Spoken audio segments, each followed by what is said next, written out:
In the endless dark between stars where silence ruled and time stretched thin like old cloth, the Krellian armada floated like ghosts made of stone, their ships black as burnt bone, their engines quiet as graves they had traveled for centuries across, galaxies cleaning what they called impure life from the universe, one world at a time, no warning, no mercy, just fire and silence.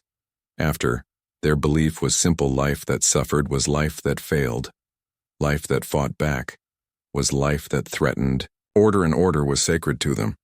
They saw chaos in laughter and love and the way trees grew crooked toward the sun.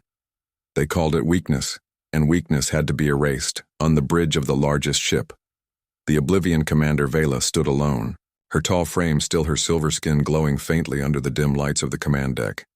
She had 4 eyes, 2 for seeing light, 2 for seeing heat, and all 4 were fixed on the main screen. A small blue dot spinning slowly in the void. Earth, it should not be there. 300 cycles ago, the Krellians had come to this world. They dropped fire from the sky, melted cities into glass, turned oceans to steam, and left nothing but ash and silence. They marked it extinct, like all the others, a clean end, a perfect end. But now something whispered from that dead world, a signal weak but steady, repeating the same words over and over on every frequency: we are still here. Vela did not move for a long time, her mind racing through data checking, for error, false, echo, glitch. Nothing fit. The signal was real, and it came from the surface. She turned to her second in command, Kor, a broad-shouldered warrior with armor fused to his bonas. "Send a probe," she said, her voice low and smooth like water. Overstone Kor hesitated. Extinction was extinction. Anomalies were not studied, they were deleted. "Commander," he began. "Now," she said. The probe launched without sound, slipping through the atmosphere like a shadow. It descended over what had once been a great city, now swallowed by green vines, and tall grass trees grew through cracked roads. Birds nested in rusted towers, and in the center of it all stood a woman, barefoot in a faded blue dress, her dark hair loose around her shoulders. Her skin sun, kissed and strong. She looked up as the probe hovered above her, not afraid, not angry, just watching. Then she raised her right hand palm open toward the sky. Not a weapon, not a threat, just a gesture. Simple and clear. The probe recorded her voice clear. "And call me Lisa, and Earth is proof otherwise." Back on the Oblivion, the bridge fell silent. Every officer frozen. Even the hum of the ship seemed to pause. Vela replayed the message 3 times, her neural tattoos flickering along her arms, patterns of thought no Krellian had ever seen before. Curiosity, doubt, wonder. She called for a council meeting. The chamber of final judgment was cold and circular, its walls lined with statues of past commanders, all stern, all perfect, all gone. The current council stood in a ring, their forms sharp and rigid, their voices like grinding metal. "You bring us a ghost," Vela said, one of them. His name was Jar, his eyes burning red with impatience. "Not a ghost, truth," she replied. "Truth is what we declare it to be." Another snapped. "Then declare this," she said, and played Lisa's message again. "We are still here." The council shifted, uneasy but angry. They saw not hope, but insult, a challenge to their authority, their perfection race. Idjar ordered, "Send the cleansing fire." Again, but Vela stepped forward, her voice steady. "I will go myself." Laughter echoed in the chamber, a rare sound among Krellians, usually reserved for the downfall of enemies. "You would walk among the dead?" Commander asked a female counselor, her voice laced with scorn. "He would walk among the living," she answered. They let her go, not because they agreed, but because they believed she would see the truth herself, that the signal was a trick, a machine left running, a final echo of a dead race, and she would return with proof of their total victory. Vela boarded a small shuttle alone. No weapons, no backup, just her. And the silence. She set course for Earth, her heart a quiet drum in her chest, something she had not felt in decades. Anticipation. As the shuttle broke through the clouds, the world unfolded below. Not the wasteland she expected, but a place alive. Green and gold and blue rivers ran clean through valleys. Flowers bloomed in the cracks of old highways, and the air smelled of rain and soil and something sweet she could not name. She landed in a field outside the ruins, the grass soft under her boots. Lisa waited at the edge of the field, arms crossed, not smiling but not hostile either, just present like a mountain or a river. You should not be here, Lisa said simply. Neither should you, Vela replied. Yet here we both stand. They walked slowly through the remains of the city, Lisa pointing to things as they passed a rusted car, now filled with soil and blooming sunflowers. A broken schoolhouse where vines climbed the walls and birds sang from the rafters, a library. Its books mostly gone, but the shelves now home to bees and butterflies. This is not extinction, Lisa said. This is healing. You burned us, but you did not understand. Life does not die, it changes. It finds a way. Vela watched a butterfly land on her hand, its wings bright orange and black. So fragile, she held her breath, afraid to move. We have no such creatures in our world, she said softly. You erased them everywhere. You went, Lisa said. Not with anger, but with sadness. You called them weak because they could not fight your fire. But their beauty was their strength. They reached a river once black with poison. Now clear and cool, fish darted beneath the surface. Dragonflies skimmed the top. Vela knelt and touched the water. It was cold and real. She had only known water as a resource measured and filtered. Never wild, never free. Why did you return? She asked after a long silence. Because your empire shouts its victories. Across the stars, Lisa said. You told the universe we were gone, but we are not gone. We are quiet. Yes, but not dead. And someone had to remind everyone that silence is not the same as extinction. That night they sat by a small fire. Lisa cooked roots and greens in a clay pot. The smell rich and earthy. Vela ate, though she did not need to. The taste strange but warm. Tell me about. Before Lisa said, Vela hesitated, then spoke of her world, a planet of perfect lines and silent halls where children were raised in learning pods and emotions were trained out of them by age 10, where art was forbidden because it encouraged chaos, where love was seen as a distraction from duty. Liza listened quietly, then said, You built a world without heart. We built a world without pain. But pain teaches, Vela, Lisa said gently. Without pain, how do you know joy without loss? How do you know love without fear? How do you know courage? Vela looked into the fire, her tattoos dimming as if confused in the morning. The sky darkened not with clouds but with ships. The Krellian armada had arrived in orbit. Weapons charged, ready to finish what they started 300 cycles ago. Vela's comm buzzed on her wrist. The Council's voice, sharp and cold. Commander, return to your ship. The anomaly will be cleansed. You have failed your duty. She looked at Lisa, who stood watching the sky, her face calm. You should hide, Lisa said. No, Vela said. If they erase you, they erase the truth, and I will not let that happen. She walked to the center of the field and activated her personal beacon, not to call for rescue, but to broadcast everything she had seen. The green fields, the clean river, the butterfly, the fire, the stories. The woman who raised her hand and said, We are still here. The signal shot into orbit not through military channels but through every open frequency, every public feed, every data stream used by Krellian citizens on 1,000 ships across the Armada. Screens flickered to life, showing Earth, not as a dead rock but as a world breathing, healing. Living soldiers paused in their duties. Pilots stared at images of children laughing in rebuilt villages. Scientists watched bees pollinate flowers and felt something stir in their chests. Something long buried. The Council screamed treason, but it was too late. The truth had spread like wind through dry grass. On the Oblivion, the crew gathered on the command deck not to fight but to watch. They saw Lisa standing beside Vela. Two beings from different worlds side by side, not as enemies but as witnesses.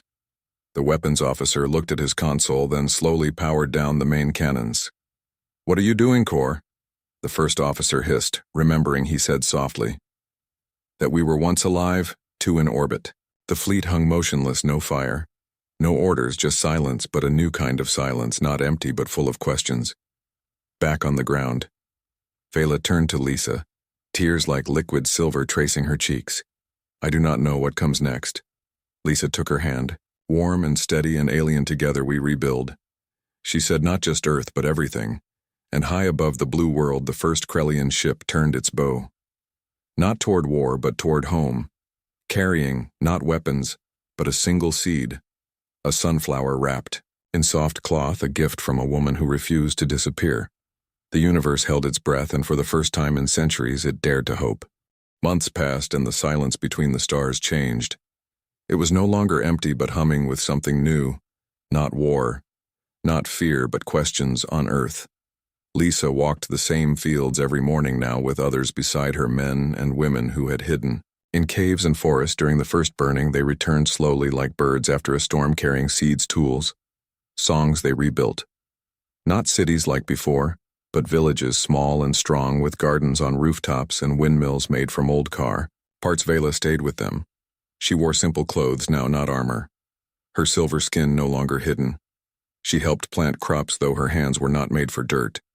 She learned to weave baskets, though her fingers were too long. She sat by the fire at night and listened to stories of before the fire, stories of dancing in rain, of baking bread, of holding someone's hand just because.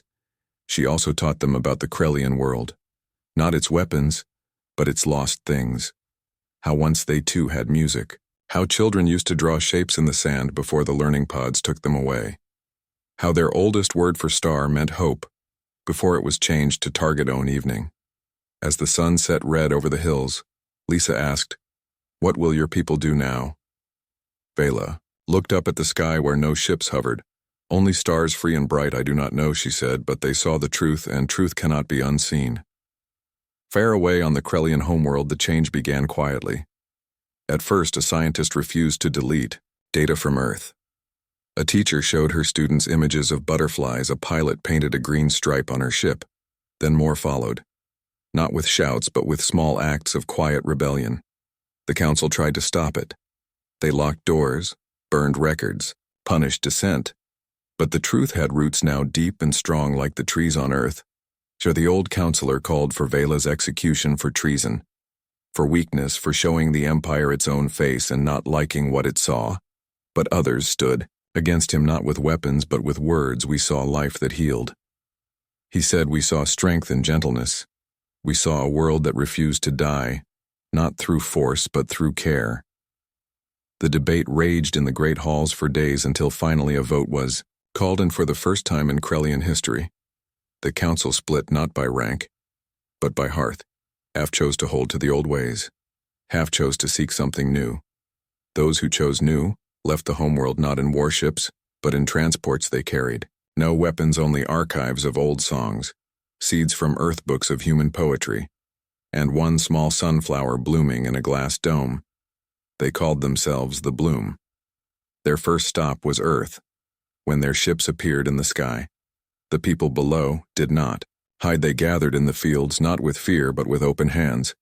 Vela stood at the front, Lisa beside her. The hatch opened and the first of the Bloom stepped out. Not in armor but in soft gray robes, her eyes wide with wonder. She walked to Vela and bowed her head. "We came to learn," she said. And so the teaching began. The Bloom lived among the humans, not as rulers, not as saviors, but as students.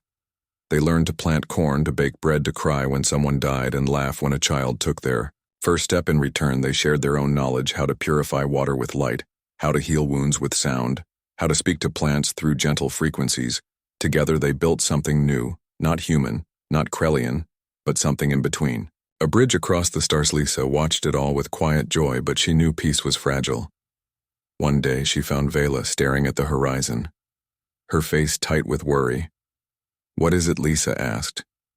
"The old ones are coming," she said. "The ones who still believe in fire." Sure enough, far out in the void, the remaining Krellian fleet gathered, led by Jar, his ship blacker than space, his heart harder than stone. He would not allow this weakness to spread. He would burn Earth again, and this time erase every trace of doubt. The Bloom prepared not for war but for witness. They gathered every camera, every recorder, every voice they could find. "If they come," Lisa said, "we will not fight. We will stand." And so they waited. When the fleet arrived, it filled the sky like a storm. Clouds of metal, and Deathjar's voice boomed from every speaker on Earth. "You have corrupted purity. You have spread weakness. You will be cleansed." Below, the people did not run. They stood in circles, holding hands, humans and Krellians together. Lisa in the center, Vela beside her. Zar ordered the weapons charged. The sky turned red with energy, but then something unexpected happened. From the Bloom ships a signal went out. Not a weapon, but a memory. It showed Earth as it was before the first. Burning cities alive with light music in the streets, children playing. Then the fire. Then the silence. Then the green return. Then the hand raised in peace. The signal did not go just to the fleet. It went to every Krellian world, every home, every mind on. The warship soldiers watched their screens and saw not enemies but people who planted gardens, who sang to babies, who cried at sunsets. One by one the weapons powered down. Even on Jar's ship, his own crew turned to him, their eyes no longer obedient, but questioning. "You would destroy this," he shouted, but no one moved in the end. Jar stood alone on his bridge screaming at ghosts. The fleet broke apart. Some ships returned to the homeworld to demand change. Some joined the Bloom. Some simply drifted, away into the unknown. Peace did not come all at once, but it came years past. The villages grew into towns powered by sun and wind. The Bloom and humans built schools where children learned both languages, both histories, both ways of seeing the world. Vela never returned to the homeworld. She made her home on Earth in a small house near the river. She grew sunflowers in her garden, and every morning she walked to the field where she first met Lisa. Lisa grew older. Her hair turned gray, her steps slower, but her eyes stayed bright in evening as they sat watching the stars. Vela asked, "Do you think they will remember?" Lisa smiled. "They already do," and high above in orbit a new ship was being built. Not for war, not for conquest, but for travel. It was called The Witness, and its mission was simple: to carry the story of Earth to every corner of the galaxy, to show that life, even broken, can heal, that silence is not death, that a single hand raised in peace can change the fate of worlds. On the day of its launch, Lisa stood with Vela and the children of both species. They waved as the ship rose into the sky, not with fire but with light, and somewhere far away on a world that once knew only order. A child looked up, saw the ship pass overhead, and asked, "Mother, what is that?" And the mother, who once believed only in perfection, smiled and said, "That is hope." Back on Earth, the wind moved through the sunflowers, their golden faces turning toward the light, just as they always had, just as they always would. And, in the quiet between the stars, the universe breathed easy again. Not because the danger was gone, but because someone had shown it, that even after fire, life finds a way. Vela took Lisa's hand, and they walked home together under a sky full of stars. Each one a story, each one a chance. The end. 10 years after the Bloom came to Earth, the world was not the same, but it was whole again.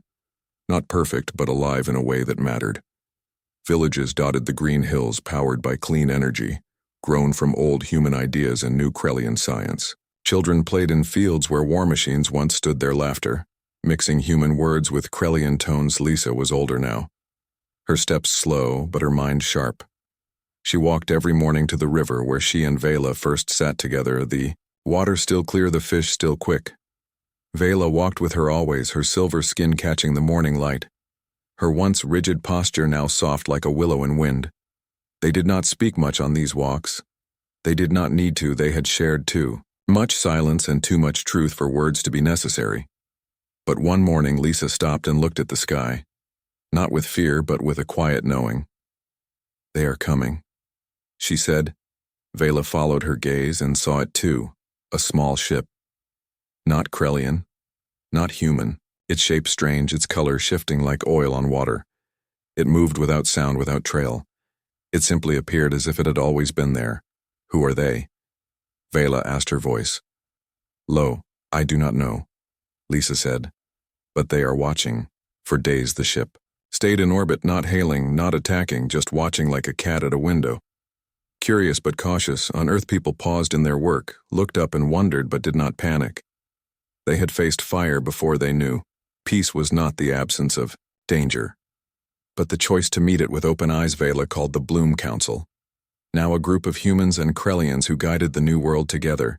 They met under the great oak tree in the central village, its branches wide enough to shade them. "All we should send a message," said Maria, a young human engineer who had helped build the first clean water system. "Or prepare defenses," said Torin, a Krellian elder whose hands still bore the scars of old obedience. Lisa shook her head. No, we do not know. Their heart yet do not meet the unknown with fear. So they waited. Then one evening as the sun dipped below the hills, the ship moved. It descended not fast, not threatening but slow, like a leaf on water. It landed in the same field where Vela first met Lisa. Ramp opened and a figure stepped out. It was not human, not Krellian. It stood tall but bent slightly as if carrying weight. Its skin was deep blue with patterns that glowed faintly like stars. Its eyes large and black reflecting the sky. Raised one hand, palm open. The same gesture Lisa had used years ago. The crowd gathered but kept their distance. Lisa stepped forward alone, Vela at her side. The being spoke not in words but in feeling, a wave of thought that washed over them. Not language, but meaning. We saw your signal. It said through the air itself. We saw the bloom, we saw the hand raised in peace. We came to learn. Lisa smiled. You are welcome. The being's name was Nira, and she was from a world far beyond the Krellian reach, a place that had also known fire and silence but had chosen a different path long ago. They did not conquer, they did not erase, they watched and waited, and when they saw a world choose life over death, they came to see if it was real. Nira stayed with them. For many weeks she walked the villages, sat in the schools, ate bread baked in clay ovens, and listened to children sing songs in two tongues. She spoke little but watched much, and when she did speak it was with weighty, "Your world is rare." She said one night by the fire. Most who survive the fire become like the fire. Hard, sharp, hungry for control, but you chose softness. You chose Caravela. Looked at Lisa, then at the stars. You taught us that? No, Lisa said gently. We remembered it together. But peace is not the end of struggle, Nira said, and soon you will face a harder test. What do you mean? Lisa asked. The old ones are not gone. Nira said they hide in the dark places between stars. They gather the lost, the angry, the broken. They whisper that your way is weakness, that you are a sickness in the galaxy, and they plan to cut you out. A cold silence fell over the group. How do we fight that? Lisa asked. You do not fight it, Nira said. You show them. They are wrong. Weeks later, Nira left her ship rising. Into the sky without sound, she promised to send word to other worlds that watched from afar. That Earth was not dead. That it was healing. That it was hope. But her warning stayed like a stone in their hearts. Sure enough, months later, strange signals began to appear on the edge of known space. Not Krellian, not human, but a mix of many voices, angry voices calling Earth a lie, a trick, a weakness that must be purged. They called themselves the Purifiers. They were not one race, but many, those who had lost everything in wars and blamed mercy, those who had been cast out for refusing to change, those who believed only strength mattered, and strength meant control. They gathered ships not for beauty, but for ruin, on Earth. The Bloom Council met again. This time in the new hall built from reclaimed steel and living wood. We must build weapons, said Torin, his voice tight with old fear. No, said Maria. If we build weapons, we become what they fear. Then what do we do? Lisa asked. We show them the truth, Vela said, and so they prepared not for war, but for witness. They opened every channel, every frequency, every door. They sent out ships not armed, but filled with records of Earth life, children planting trees, elders telling stories, rivers running clean, bees pollinating flowers, hands holding hands across species. They called it the Light Fleet. When the Purifiers came, they came in force. Hundreds of ships, dark and jagged like broken teeth. They surrounded Earth, their message clear: surrender or burn, but instead of silence or fear, Earth answered with light. Every village, every home, every school turned on their lights, not for defense but for display. They projected images into the sky, not of weapons, but of life. A baby's first steps, a garden blooming. After rain, a Krellian child teaching a human child to draw stars in the dirt. The Purifiers hesitated on their lead ship. A commander named Kale watched the display, his face hard, his past full of loss, his world burned by those who called themselves peaceful. This is a trick, he growled. But one of his officers, a young pilot named Eli, watched a video of Lisa speaking her voice. Calm her eyes, kind. They do not fight back, he whispered. Why? Because they know something. We forgot. Kale snapped.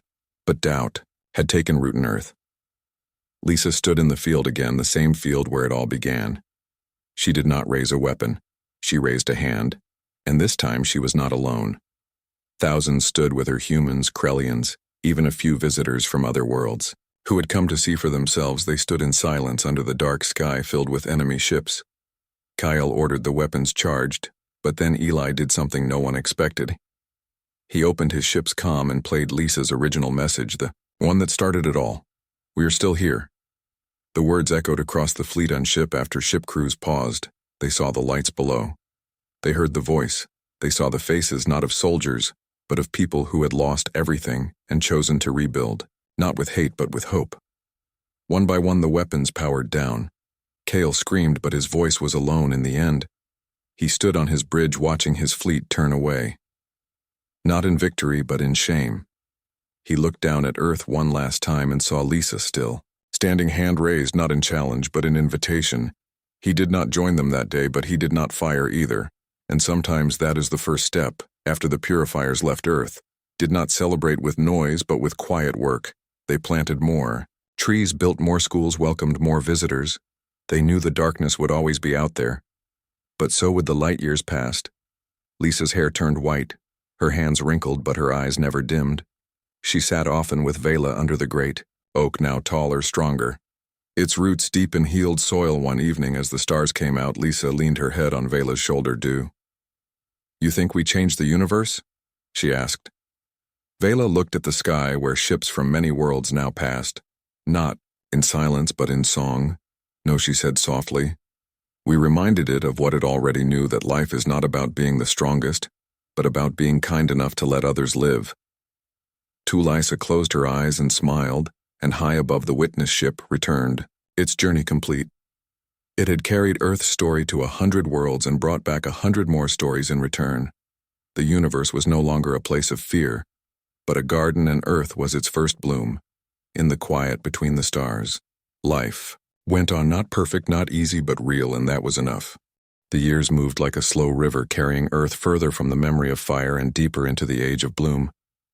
Lisa was very old now, her body frail, but her spirit bright as ever. She spent her days in a small house near the river where the water sang the same song it always had. Vela stayed with her, never leaving her side. Their bond had grown beyond words, beyond species. It was simply there, like the sun or the soil. Every morning Vela would help Lisa to the porch where they sat in wooden chairs, watching the world wake up. Children ran past on their way to school. Some human, some Krellian. Some born of both, their voices mixing in games and songs that had no name but belonged to everyone. One spring morning, as cherry blossoms drifted on the breeze, Lisa took Vela's hand and said, "It is time." Vela knew what she meant. Her silver eyes softened, but she did not argue. She only held Lisa's hand tighter. That evening the whole village gathered, not in sadness, but in honor. They lit lanterns made of paper and leaf and set them floating down the river, each one carrying a memory, a thank you, a wish. Lisa sat in the center, wrapped in a blanket woven from sunflower fibers. Her breath slow, her smile peaceful. She spoke one, last time, her voice weak but clear. "Do not mourn me," she said. "I am not gone. I am in the trees and the river, in every seed you plant and every child you teach. Peace is not a place, it is a choice, and you have chosen it every day." Then she closed her eyes and slept. The next morning the sun rose as it always did. The birds sang, the river flowed, and in the field where Lisa once stood alone, a new sunflower bloomed taller than the rest. Its face turned to the light. Vela did not leave the house for many days, but when she did, she walked not with grief but with purpose. She knew Lisa's work was not done, and neither was hers, fair beyond Earth in the deep places of space. The story of Lisa and the bloom had spread like starlight, touching worlds that had known only war or silence. Some believed, some doubted, but all listened.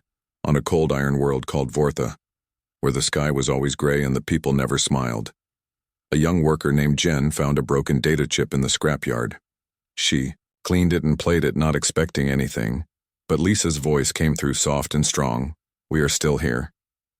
Jen wept for the first time in her life. She showed it to others, and soon a small group met in secret, not to plan war, but to plant seeds. In hidden boxes under the factory floor, they called themselves the Rootson, Another world, Kale, the former Purifier commander, now lived alone on a barren moon, his ship silent, his heart heavy with regret. One night he picked up a faint signal from Earth. It was a child's song, simple and sweet, about rain and flowers. He played it over and over until the ice around his heart began to melt. He did not return to Earth, but he sent a message short and plain. Thank you for showing me another way back. On Earth, Vela began to write not in code or command, but in story. She told of Lisa, of fire, of silence, of a hand raised in peace. She wrote of butterflies and rivers and the first time she felt wonder. The bloom printed her words on thin sheets made from tree pulp and sent them on every ship that left orbit. They called it the Lisa record, and it became more powerful than any weapon one day. A new visitor came, not in a warship, not in a scout, but in a small vessel, shaped like a leaf. Its pilot was a being of light and mist, who called herself Sarah. She stepped onto the soil and knelt not in worship but in respect. My people have watched you, she said. We thought life could not heal after such pain, but you proved us wrong. Vela offered her tea made from mint that grew by the river. Sit, she said, and tell us your story. And so the circle grew. But peace is never without teststone. Morning, a strange sickness appeared in the eastern village, not of body but of mind. People began to forget. They forgot how to share, forgot how to listen, forgot the old lessons of kindness. They argued over small things, hoarded food, built walls between homes. Vela went to see them and found a broken drone half buried in the woods, its core still active, sending out a low signal not of words but of fear. It was old Krellian tech left from the first burning, and it had been leaking dark thoughts into the air like poison. She destroyed it, but the damage was done. How do we heal minds? She asked the council. Not with force, Maria said, but with memory. So they gathered the oldest villagers and the youngest children and sat them together under the great oak. They told stories of before the fire, of during the silence, of after the bloom. They sang the old songs, cooked the old foods, held hands, and cried and laughed. Slowly the sickness faded. Vela understood then that peace was not a wall to build, but a garden to tend. Every day years passed, and Vela grew older too. Her silver skin dimmed, her steps slowed, but her eyes still held the light of that first butterfly. She never took Lisa's place as leader, but she became something else, a keeper of memory, a voice of calm. When doubt rose, one evening, as she sat by the river, a young girl named Maya came. To her, Maya was human, but her eyes held the same curiosity. Vela once had tell me about her. Maya asked, about Holisa, the one who raised her hand. Vela smiled and began to speak. Not of heroes or battles, but of quiet courage, of choosing kindness when anger was easier, of believing in life even when the world said it was gone. Maya listened, and when Vela finished, she stood and walked to the center of the field and raised her own hand, palm open to the sky. Vela watched and knew the story would never end. Fair out in the galaxy, the witness ship returned again, this time with visitors from 100 worlds. They came not to take, not to conquer, but to learn to sit by rivers, to plant seeds, to hear the old stories. They built a new school on the hill where the first Krellian ship had landed. It had no walls, only open arches and a roof of living vines. Inside, children of many kinds learned not just to read and count, but to care. Vela visited often. She sat in the back and watched them draw pictures of Earth and stars holding hands. One day she did not come. They found her in her house by the river, her body still, her face at peace. On her desk was a new page she had been writing. It said simply, "We are still here." They buried her beside Lisa, under the great oak, now so tall its branches touched the clouds. And that night the whole village gathered again, not with tears but with lanterns. They set them on the river and watched them float away like stars born on water. In the years that followed, Earth did not become an empire. It did not seek to rule, it simply lived, and in living it taught the universe that strength is not in fire, but in roots, in patience, in the quiet choice to grow, even after you have been burned. Ships from distant worlds still came and went, some stayed, some left, but all carried a piece of Earth with them, a seed, a song, a story. And in the center of the village where it all began, a new sunflower bloomed every spring, taller than the last, its golden face turned always to the light. The end. Many years after Vela passed the world, she helped heal continued to grow, not louder but deeper, like roots in good soil. The great oak under which Lisa and Vela were buried stood tall, its branches wide enough to shade a whole village, and its leaves whispered stories to those who sat beneath it. The school on the hill now had students from over 30 worlds, children with skin of blue, green, silver, and brown.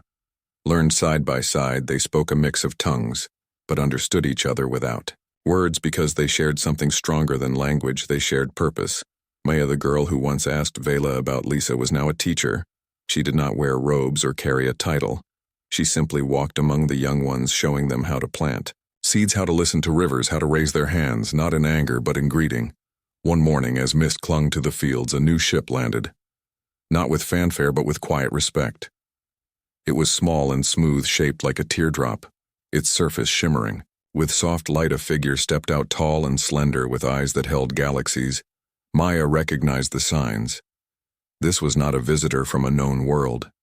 This was someone from the void, the deep space between stars where few dared to travel. The being approached slowly. Hands open, no weapon, no fear, just curiosity. "My name is Elira," she said, her voice like wind through reeds. "I come from a place that has no name, because we never stayed long enough to give it one." She explained that her people were wanderers, once warriors, once conquerors. But long ago they saw what war cost and chose to leave it behind. They drifted through the dark, carrying only memories and questions. "We heard your story," she said, the one about the hand raised in peace. "We thought it was a myth, but here you are, real and green and alive." Maya welcomed her and took her to the school. Elira watched the children for hours. They shared food without being asked. They helped each other with lessons. They argued sometimes, but always made peace before sunset. "Why do you teach them this way?" she asked. "Because peace is not natural," Maya said. "It must be learned like planting or singing if you do not practice it every day. It fades." Elira stayed for many weeks. She helped build a new greenhouse using old solar panels and Krellian light tech. She sat by the river and listened to elders tell stories of fire and silence and bloom.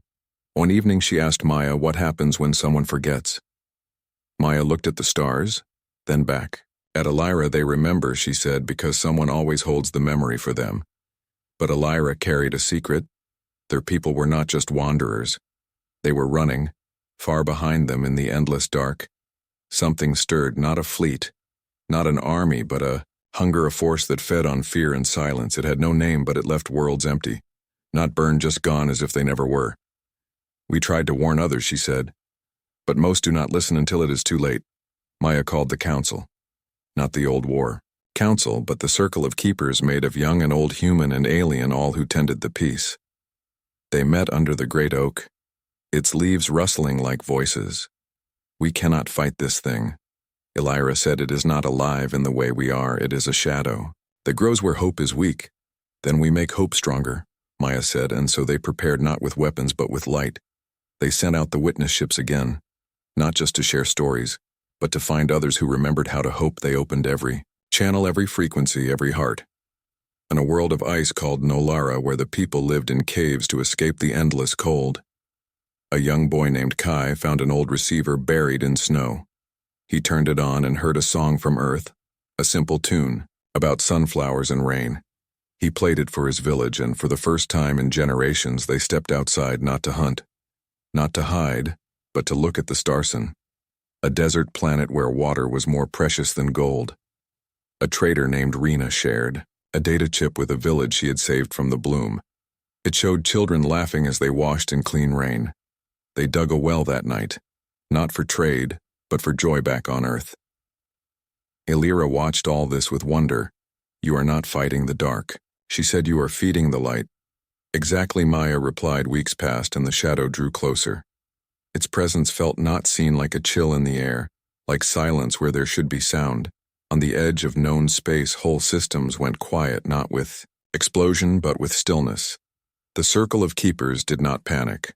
They gathered every child, every elder, every visitor, and they did the simplest thing. They told stories. They told of Lisa, who stood alone and raised her hand. They told of Vela, who chose wonder over war. They told of the first sunflower that grew through cracked concrete. They told of hands held across species, of songs shared, of gardens built from ruins. They broadcast these stories not as data, but as feeling, using old Krellian empathy. tech and human music weaving them into a wave of memory that rolled out into the dark. When the shadow reached the edge of Earth's system, it slowed. It had fed on fear for eons. But this was something new. This was joy. This was memory. This was love. Not loud, but deep. It could not feed on it. For the first time in its long hunger, it felt something like confusion. Then it turned and drifted away. Not destroyed, but denied. Illyra wept that night. Not from fear, but from relief. You did not kill it, Maya said gently, because it was never alive. It was only the absence of light. And we gave it too much light to stay. After that, the wanderers chose to stay, not as guests, but as part of the circle. Illyra helped build a new wing on the school one, with windows, that faced every direction so the children could always see the sky. Years flowed like the river. Maya grew older, her hair gray, her steps slow, but her eyes still bright with purpose.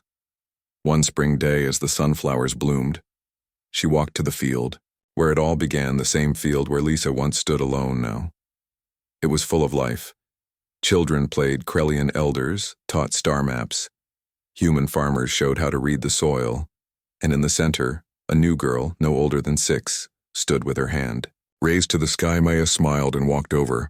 "Why do you do that?" the girl asked. "Because someone must remind the stars that we are still here," Maya said, and the girl nodded as if she had always known.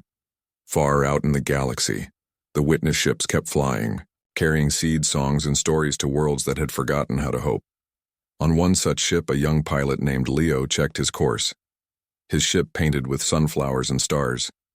He was human, but his co-pilot was Krellian, and his navigator was from the ice world Nolara. They did not speak the same first language, but they shared a second one made of kindness and care. Their mission was simple: find the quiet worlds, the broken ones, the forgotten ones, and whisper to them, "We are still here," and if those worlds listened, they would one day raise their own hands and say the same back on Earth. The great oak dropped its seeds and new trees grew in circles around it, each one planted by a child from a different world. In the evening, when the wind moved through the leaves, it sounded like many voices speaking as one, not in fear, not in anger, but in peace. And high above, the blue world turned in the light, its scars healed, not hidden, but honored, like old wounds that taught the body how to be strong. The universe was vast and dark in places, but now it held pockets of light, small and steady, like lanterns on a river, and in the center of it all, on a quiet hill near a singing river, a sunflower turned its face to the sun and bloomed the end.